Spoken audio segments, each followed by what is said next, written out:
Asando una picana de ñandú, lo sorprendió la tarde en el Yehuén, arriero soñador de piño y luz, que supo ser señor en el Laiquén.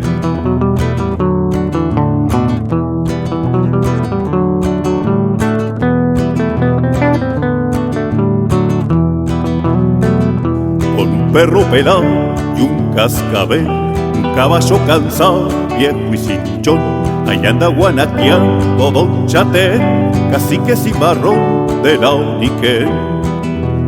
Cuando llega a los boliches por un trago de ginebra, suele cantar un cani con fábulas y leyendas, y los ojos se le escapan hasta el costado el camino, porque ha nacido tehuelche y antes que nada argentino, y antes que nada argentino.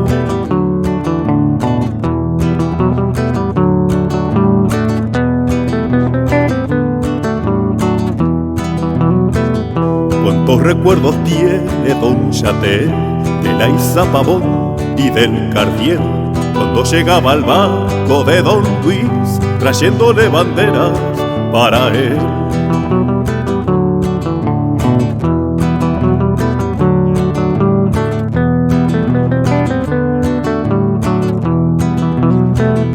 Cuando el invierno suelta su esplendor y se pinta la cima del Chaltén, se me antoja la estampa de Chatel corriendo los ñandúes hacia el sol.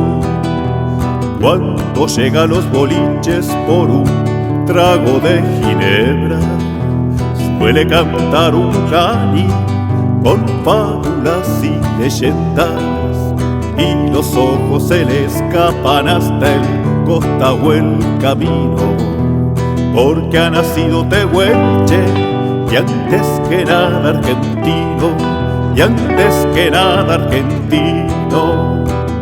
Che, Chatel, tomate otra ginebra, paisano. No, ya me voy ya. No, si ya me voy ya.